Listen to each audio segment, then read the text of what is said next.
நீங்க உங்க குடும்பத்துல சந்தோஷமா வாழணும். என்னைக்கும் 24 மணி நேரமும் மகிழ்ச்சியும், ஆரோக்கியமும், வளமும், செல்வமும், புகழும், பேரும் இருக்கணும் அப்படின்னா, நீங்க இந்த இடத்துல நீங்க தோத்துக்கணும். இந்த இடத்துல தோத்தா மட்டும்தான் இது எல்லாமே உங்க கைக்கு வரும். நீங்க தேட வேண்டாம், தானா வரும். 10 தலை கொண்ட ராவணனை கூட நீங்க ஈஸியா ஒத்த ஆளா நின்று அழிச்சிடலாம். ஆனா இதை அவ்வளவு சீக்கிரம் அழிக்க முடியாது. ஆனா இதை அழிச்சா மட்டும்தான் நீங்க உங்க ஊரிலேயே பெரிய ஒரு ஆளா வாழ முடியும். மற்றவர்கள் உங்களை அண்ணாந்து பார்க்குற அளவுக்கு உங்க வாழ்க்கை முறையை நீங்க மாற்ற முடியும். இங்கே இருக்கக்கூடிய ஆண்களுக்கு மிக முக்கியமான ஒன்று சொல்கிறேன். உங்கள் வீட்டில் இருக்கக்கூடிய மனைவியோ, உங்கள் வீட்டில் இருக்கக்கூடிய பிள்ளைகளையோ, உங்கள் அம்மாவையோ, உங்கள் அப்பாவையோ நீங்கள் அடிமைப்படுத்துனீங்கன்னா உலகத்தில் இருக்கக்கூடிய அத்தனை மனுஷங்களும் உங்களை அடிமைப்படுத்துவார்கள். ஞாயிற்றுக்கிழமை அதுவுமா இந்த பதிவு உங்களுக்கு நான் கொடுக்குறேன் அப்படின்னா அவருடைய விருப்பம் இல்லாமலா என்னால் இந்த பதிவை கொடுக்க முடியும். ஒரு மாற்றத்துக்கு நீங்கள் தயாராகணும்னா இந்த பதிவில் சொல்லப்பட்ட அத்தனை விஷயத்தையும் கொஞ்சம் சிந்திச்சு பாருங்க. வெற்றியை இப்போதைக்கு யோசிக்க வேண்டாம், செயல்படுத்துவதை பற்றி மட்டும் யோசிங்க. வாழ்க்கையில் நீங்கள் நிச்சயமாக வெல்வீர்கள்.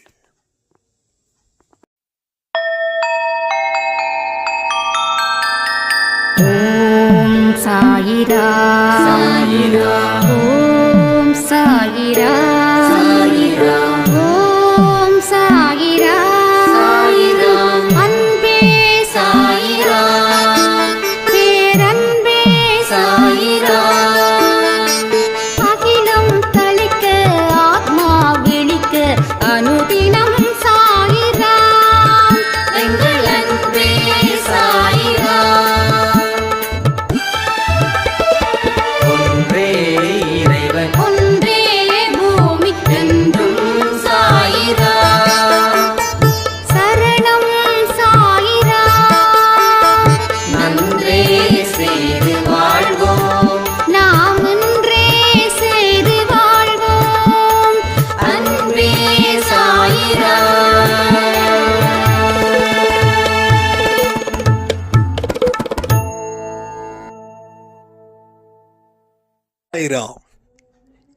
என் உயிரின் உயிரானவர்களே,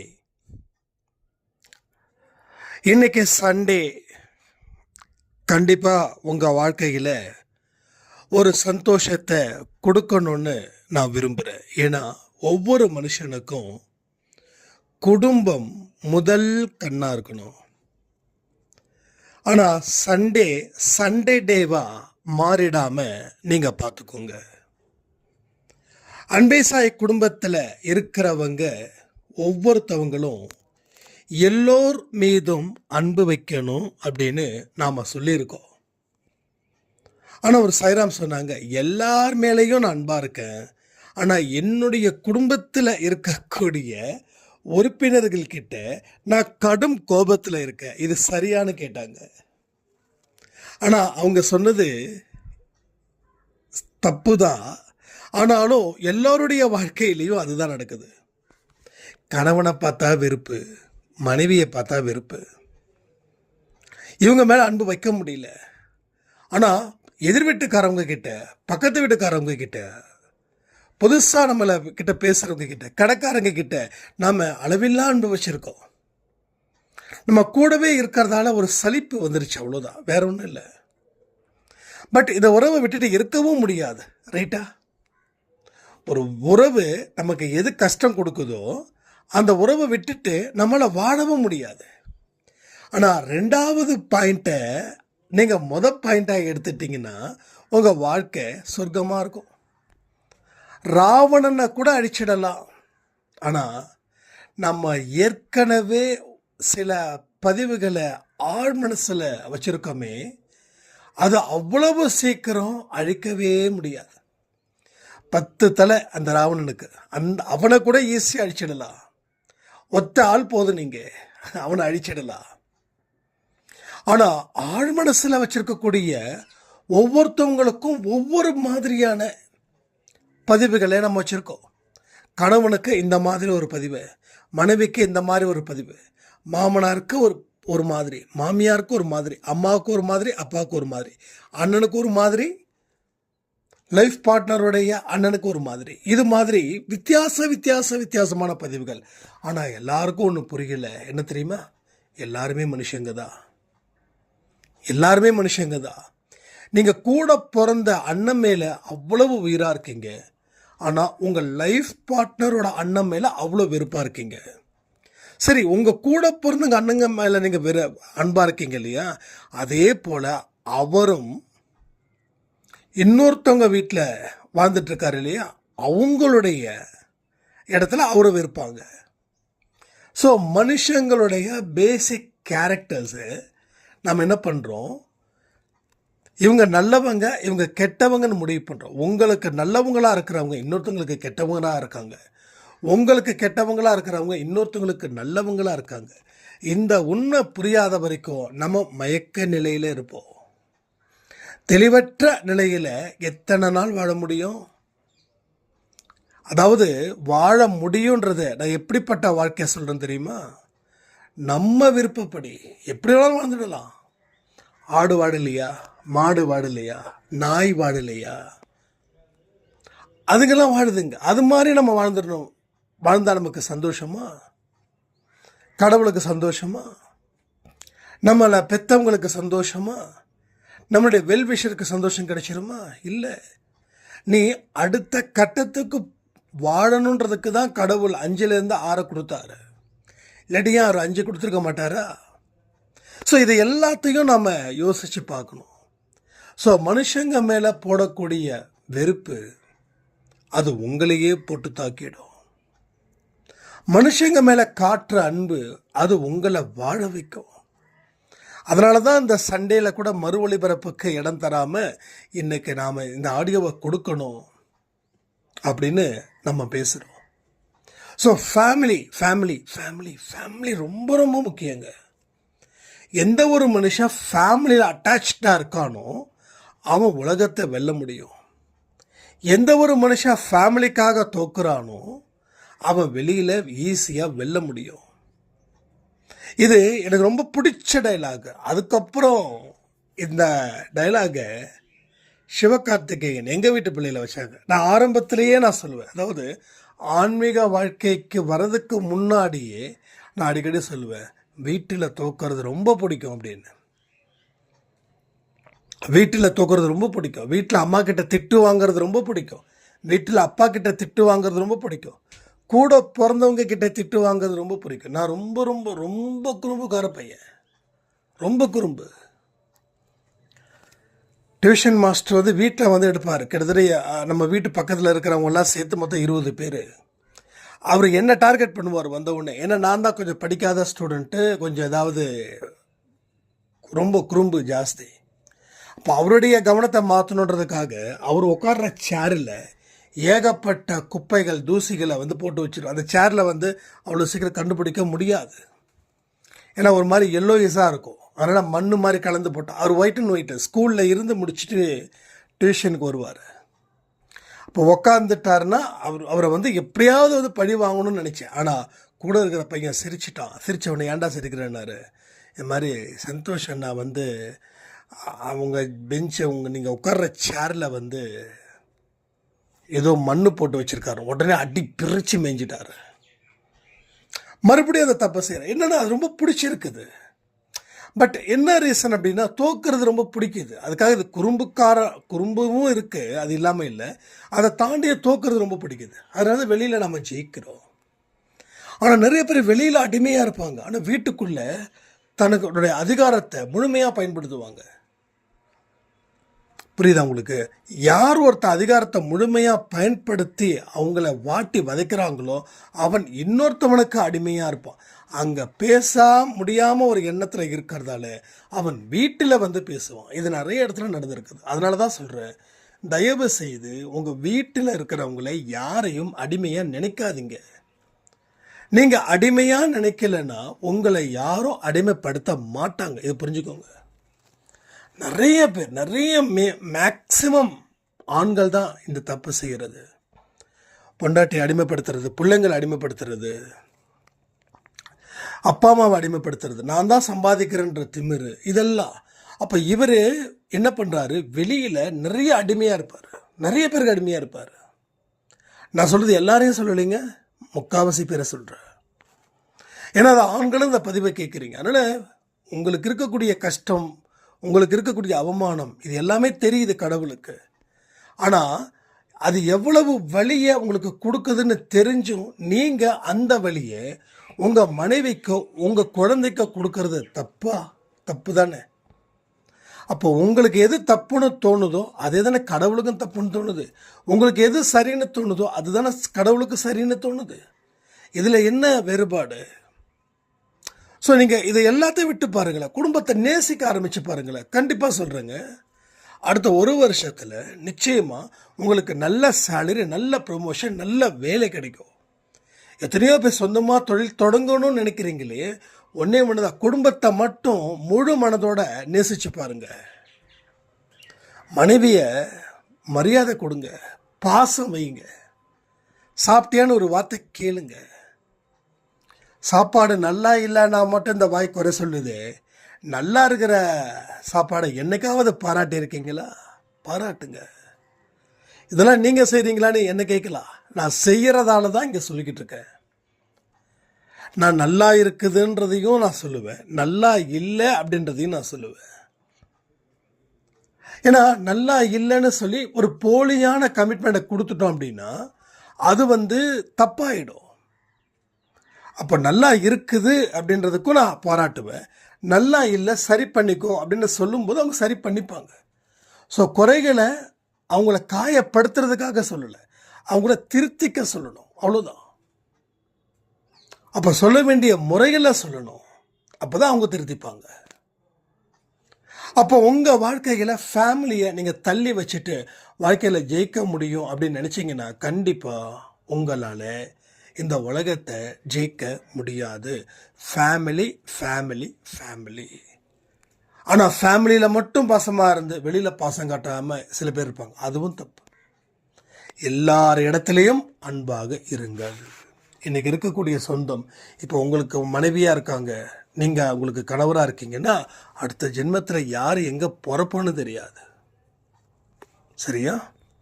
ஏன்னா ஏதோ ஒரு லிங்க் நமக்கு இருக்குது. போன ஜென்மத்தில் நான் கண்டிப்பாக உங்கள் கூட வாழ்ந்திருப்பேன், உங்கள் கூட பார்த்துருப்பேன், பேசியிருப்பேன், இப்படிப்பட்ட வாழ்க்கையை வாழ்ந்திருக்கலாம். அது இந்த ஜென்மத்திலே தொடருது, அடுத்த ஜென்மத்திலேயும் தொடரும். எதுவுமே கணக்கு இல்லாமல் ஆரம்பம் இல்லை, முடிவும் எல்லாத்துக்குமே ஒரு கணக்கு இருக்குது. அந்த கணக்கின்படி தான் இங்கே வாழ்ந்துக்கிட்டு இருக்கோன்றதை மறக்காதீங்க, தயவுசெய்து மறக்காதீங்க. அப்போது இவங்க எல்லாரும் உங்கள் கூட இருக்கிறவங்க எல்லாருமே இந்த ஜென்மத்துக்கு உண்டான உறவுகள் தான். அடுத்த ஜென்மத்தில் இது தொடருமா தொடராதான்றது கடவுள்கிட்ட தான் இருக்குது. ஆக மொத்தம் நாம் இப்படி நினச்சிக்கலாம், அடுத்த ஜென்மத்தில் யார் எங்கே பிறக்க போகிறோமோ தெரியல, அதனால் இந்த ஜென்மத்தில் அன்பை செலுத்துவோமே, ஏன் குறைகளை மட்டும் பெருசாக பார்க்கணும்? குறைகளை பார்க்கறதால என்ன எடுப்போகுது? குறைகளை நீங்கள் பார்க்க ஆரம்பிச்சிட்டிங்கன்னா உங்களுக்கு மன அழுத்தம் அதிகரிக்கும். ஆனால் நிறைகளை நீங்கள் பார்க்க ஆரம்பிச்சிட்டிங்கன்னா நீங்கள் ரிலாக்ஸ்டாக இருக்கலாம். நான் ஏன் ஃபேமிலி மேலே அன்பு வச்சா நீங்கள் வாழ்க்கையில் டெவலப் பண்ண முடியும்னு நான் சொல்கிறேன் தெரியுமா? ஒரு மனுஷனுக்கு ஃபேமிலி தான் வாழ்வையும் தீர்மானிக்குது, சாவையும் தீர்மானிக்குது. சாவுனா உடனே அந்த சாவு இல்லை, வளர்ச்சி இல்லாத ஒரு வாழ்க்கையை நான் சாவாக சொல்கிறேன். அதாவது உயிரோடு இருக்கக்கூடிய மனுஷன் எப்படி வாழ்வான்? ஹாப்பியாக வாழ்வான். ஒரு நாளும், ஒவ்வொரு மாதமும், ஒரு வருஷமும் அவனுக்கு அடுத்தடுத்த கட்டத்தை நோக்கி போகும். அதே கட்டத்தில் வாழ்கிறவன் கிட்டத்தட்ட இறந்து போன ஒரு மனுஷன். உயிர் இருக்குது, உணர்ச்சி இருக்குது, ஆனால் வாழ்ந்துட்டுருக்கான். ஆனால் இன்றைக்கி கிட்டத்தட்ட 80% ஆஃப் பீப்புள்ஸ் அந்த மாதிரி வாழ்க்கையை தானே வாழ்ந்துட்டு இருக்காங்க. அப்போ நாம் இனிமேலாவது உயிர் இருக்குதுன்ற உணர்வோட நம்ம வாழும்போது ஃபேமிலி கூட, பர்டிகுலராக ஃபேமிலி கூட அன்பு வைக்கும்போது உங்களுடைய மன அழுத்தம் குறையுது. மன அழுத்தம் குறையும் போது மனசில் நம்பிக்கை பிறக்குது. அந்த நம்பிக்கை செயல்பட வைக்குது. அந்த செயல் வெற்றியை தேடி தருது. இதுக்கு தான் நான் சொல்கிறேன், எதுவுமே காரணம் இல்லாமல் மூட நம்பிக்கையில் பேசுறது நான் ஒன்றும் முட்டாள் கிடையாது. குடும்பத்து மேலே நம்பிக்கை வை, அன்பு வை, நீ வாழ்க்கையில் வாழ முடியும்னா அதுக்கு உண்டான ரீசன் இதுதான், வேற எந்த ரீசனும் கிடையாது. ரீசன் இல்லாமல் நான் எதையும் சொல்ல மாட்டேன். நீங்கள் என்னதான் அழுத்தம் திருத்தமாக எவ்வளவு சந்தேகங்கள் கேட்டாலும் கேளுங்க, நான் பதில் சொல்லுறேன். பதில் சொல்ல கடமை எனக்கு இருக்குது. இங்கே நிறைய பேர் கேட்குறீங்க, ஆனால் திரும்ப திரும்ப நான் கேள்வி கேட்கறதெல்லாம் உங்களுக்கு டிஸ்டர்ப்டா? சத்தியமாக டிஸ்டர்ப்டு இல்லை. நான் உங்களோட மெசேஜை பார்க்குறேன்னா தயவுசெய்து நீங்கள் வருத்தப்படாதீங்க. அது மட்டும்தான் நான் உங்ககிட்ட ஒரு ரெக்வஸ்ட்டாக வைக்கிறேன். ஏன்னா இது நம்ம குடும்பம். நாம் இங்கே ஸ்ட்ராங்கான ஒரு பொசிஷனில் இருக்கணும். அதற்கு தான் இவ்வளவு முயற்சிகளை கடவுள் கொடுத்துட்ருக்கார். கடவுளால் நேரடியாக பேச முடியாது. அதனால தான் என் மூலமாக, உங்கள் மூலமாக, இன்னும் பிற உயிரினங்கள் மூலமாக அவர் பேசிக்கிட்டே இருக்கார். ஸோ எதிரிகள் மூலமாகவும் அவர் பேசுகிறார். எதிரிகள் கேட்கக்கூடிய ஒரு கேள்வியும் அவன் கேட்கல, கடவுள் கேட்குறார். நீ சோறு தான் சாப்பிட்றியான்னு எதிரி உங்களை கேட்கும்போது நீங்கள் எவ்வளவு துன்பப்படுறீங்கன்னு எனக்கு தெரியும். ஏன்னா என்னையும் கேட்டிருக்காங்க. அப்போது அதை ஆரோக்கியமான கேள்வி, கடவுள் என்ன பார்த்து கேட்கக்கூடிய கேள்வி, அந்த மாதிரியான கண்ணோட்டத்தில் எடுத்துக்கிட்டிங்கன்னா இனி ஒரு பயலும் அந்த மாதிரி கேள்வியை கேட்க மாட்டான் உங்ககிட்ட. ஏன்னா அந்த கேள்வியோட அர்த்தம் புரியுது, அந்த கேள்வி ஏன் கேட்டான்னு உங்களுக்கு தெரியுது. இனிமேல் அந்த மாதிரி கேள்விகளை யாரும் கேட்க முடியாத அளவுக்கு உங்களுடைய வாழ்க்கையில் நீங்கள் அடுத்த அத்தியாயத்தை எழுத ஆரம்பிப்பீங்க. அண்டர்ஸ்டாண்ட் பண்ணிக்கிறீங்களா இந்த வேர்டை? ஆனால் இப்படி கேட்டுட்டானேன்னு ஃபீல் பண்ணுறவங்க அவங்க அந்த அத்தியாயத்திலே இருக்கிறாங்க, அடுத்த அத்தியாயத்தை எழுத முடியல. ஸோ நான் அடுத்த அத்தியாயத்தை எழுதினதால இப்போ என்னை எவனும் எந்த ஒருத்தவனும் என்ன அந்த கேள்வி கேட்கல. அப்போ கேள்விகளே கேட்கல அப்படின்னா நாம் யாருக்கும் எந்த தொல்லையும் பண்ணலை, நாம் நல்ல ஒரு வாழ்க்கையை வாழ்ந்துட்டுருக்கோன்னு அர்த்தம். ஸோ இது வரைக்கும் யாரும் எந்த கேள்வியும் கேட்கல. இனி என்னோடய வாழ்க்கையில் எங்கேயாவது ஒரு டேர்னிங் நடந்துச்சுன்னா கேள்விகளை மனுஷங்க மூலமாக சாய்ப்பாக எழுப்புவார். அதை கூட நான் அப்ரிஷியேட் பண்ணுறேன். ஏன்னா அடுத்த அத்தியாயத்தை எழுதுறதுக்கு சில மனுஷங்க மூலமாக கேள்விகள் கேட்குறாருன்னு அர்த்தம். That's all. அப்போது எல்லாமே உனக்கு நல்லது அந்த கண்ணோட்டத்தில் நீ எடுத்துக்கிட்டா உன் வாழ்க்கை சூப்பராக இருக்கும். ஆனால் எல்லாருமே எனக்கு துரோகம் செய்கிறாங்க அப்படின்னு நாம் இப்போ புலம்பிக்கிட்டு இருந்தோம் அப்படின்னா நீங்கள் இன்னைக்கு வரைக்கும் உங்கள் வாழ்க்கையில் அடுத்த ஸ்டாண்டர்டை நீங்கள் க்ரியேட் பண்ணலன்னு அர்த்தம். அடுத்த ஸ்டெப்புக்கு நீங்கள் மூவ் ஆகலை. ஸோ எந்த எஃபர்ட்ஸும் நீங்கள் கொடுக்கல. ஸோ இங்கே எத்தனையோ பேர் படித்தவங்க இருக்கீங்க, படிக்காதவங்க இருக்கீங்க, வயசானவங்க இருக்கீங்க, மிடில் ஏஜில் இருக்கீங்க, ஏன் யங் ஏஜில் கூட நிறைய பேர் இருக்கீங்க. 18-16 வயசில் இருந்து 60, 70, 80 வரைக்கும் இங்கே இருக்காங்க அன்பிசாய் ஃபேமிலிஸில். ஸோ 60% பெண்கள், 40% ஆண்கள் இருக்காங்க, இல்லைன்னா சொல்லவே முடியாது. அப்போ எல்லாருக்கிட்டேயுமே அதை எப்படி எடுத்துக்கிறாங்கன்றதை பொறுத்து தான். இப்போதான் கொஞ்சம் கொஞ்சமாக நிறைய பேருக்கு மெல்ல மெல்ல மெல்ல மெல்ல மனசு மாறுது. பரவாயில்ல, நீங்கள் ஸ்லோவாகவே இருங்க, ஆனால் ஸ்டடியாக மட்டும் இருந்துருங்க. ஸ்லோ அண்ட் ஸ்டடி, இதுதான் நம்ம அன்பேசாயோட தாரக மந்திரம். There is no expectation. அந்த இடத்துல எந்த எதிர்பார்ப்பும் இல்லாமல் ஸ்லோ அண்ட் ஸ்டடியில் உங்கள் வாழ்க்கை பயணத்தை நீங்கள் ஆரம்பிச்சிடுங்க. ஸோ முடிவை பற்றி கவலைப்படாதீங்க. இந்த முடிவு ஆண்டவனுடைய சந்நிதியில் இருந்து வர்றது.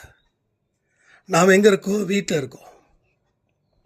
ஸோ நாம் என்ன செய்யணுமோ, நமக்கு என்ன செய்யப்படுவதற்கு உண்டான பவர்ஸ் இருக்கோ அதுக்குள்ளே நீங்கள் மூவ் ஆன் பண்ணுங்க. ஸோ எக்ஸ்பெக்ட் பண்ண வேண்டாம். அவர் எப்போ கொடுப்பாரோ அப்போ கொடுப்பார். சேர்த்து வச்சு கொடுப்பார். அவர் உடனுக்குடன் கொடுக்க மாட்டார், சேர்த்து வச்சு கொடுப்பார். ஒன்றும் இல்லை, மாதம் 1000 ரூபா போடுறீங்க, 5வது மாதத்தில் உங்களுக்கு கொடுத்த 5000, அந்த 5000 இன்றைக்கி இருக்கக்கூடிய காலத்துக்கு உதவுமா? இதே ஒரு 30 வருஷத்துக்கு முன்னாடினா 5000 it's a huge amount. So மாதம் 1000, கிட்டத்தட்ட 40 வருஷம் போடுறீங்க. இப்போ என்ன ஆகுது கணக்கு? வருஷத்துக்கு 12000 ரூபாய். 12 × 40 என்ன கணக்கோ அது ப்ளஸ் போனஸ். எவ்வளோ அமௌண்ட் வருது? ஹியூஜ் அமௌண்ட் வருது.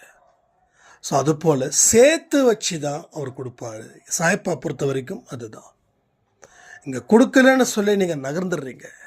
ஆனால் நீங்கள் இங்கேயே ஸ்டே பண்ணிங்க அப்படின்னா சேர்த்து வச்சு கொடுப்பார். இல்லை சாய்ராம் சேர்த்து வச்சு கொடுக்க வேண்டாம், அப்போதைக்கு அப்போ கொடுங்கன்னா அப்போதைக்கு அப்போ எந்த தெய்வமும் கொடுக்காது. ஏன்னா தெய்வத்துக்கு ரூல்ஸ் இருக்கு. நம்ம எப்படி சட்டம் இருக்கோ அதுபோல் தெய்வத்துக்கும் ஒரு ரூல்ஸ் இருக்குது.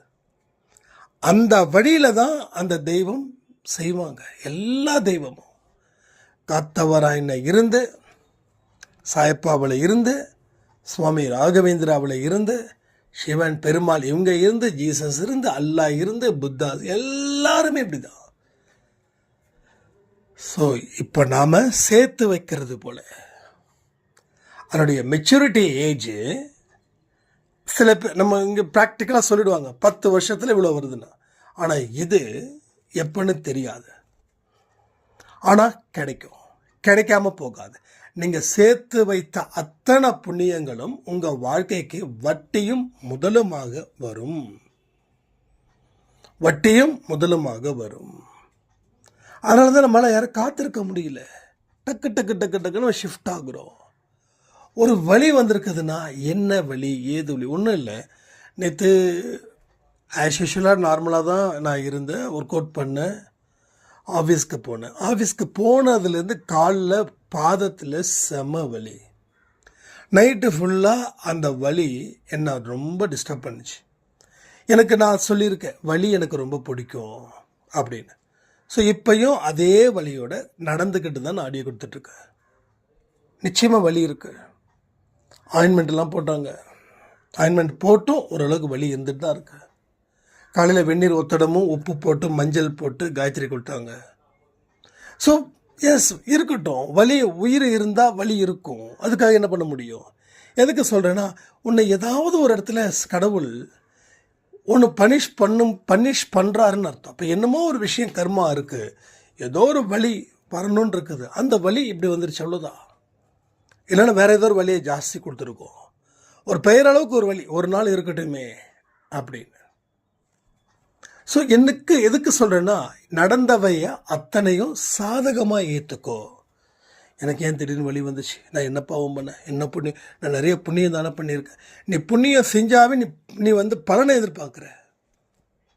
ஆனால் நீ புண்ணியம் செஞ்சது ஒன்று, ஆனால் பாவம் செஞ்சது 1000. அப்போது கிணத்துக்குள்ள மண்ணை போட்டு கிணற மூடுனா, ஒரு பக்கெட்டில் மண்ணை கொட்டுனா அந்த கிணற மூடிட முடியுமா?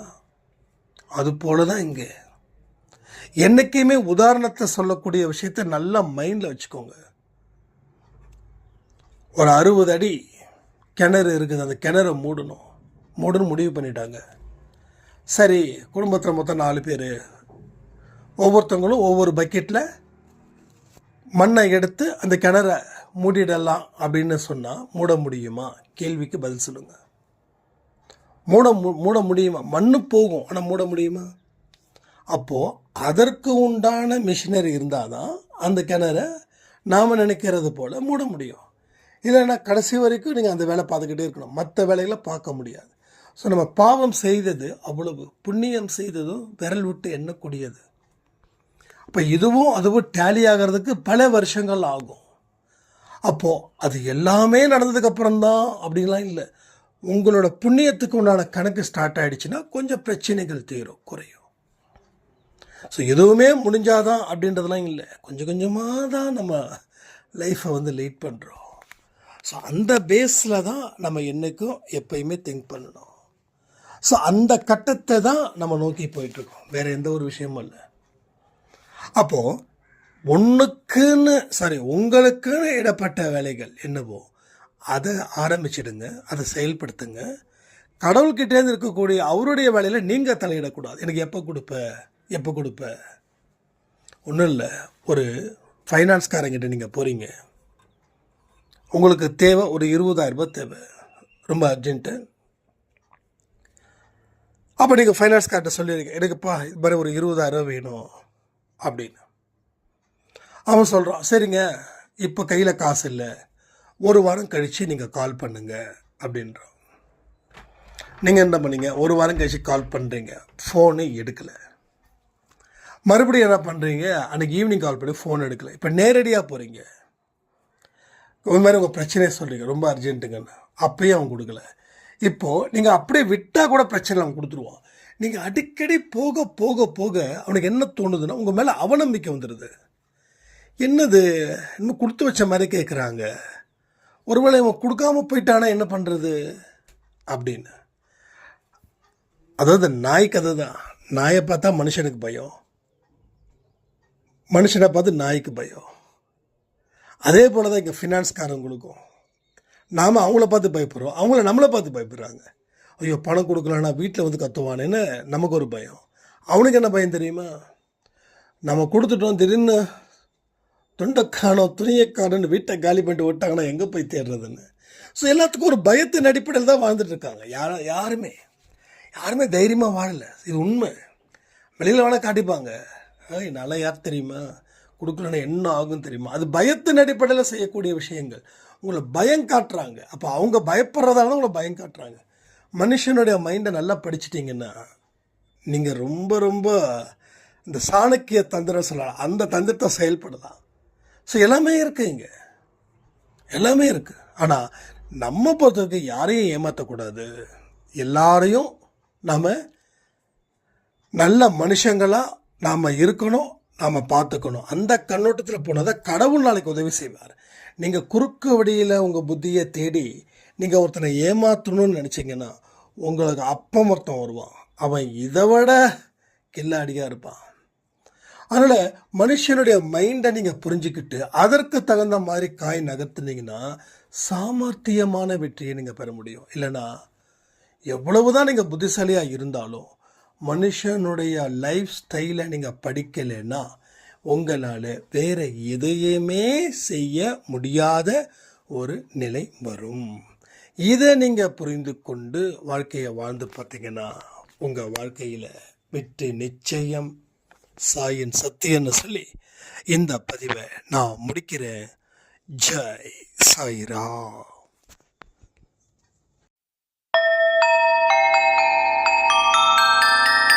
ஓம் சாயிரா சாயிரா, ஓம் சாயிரா சாயிரா.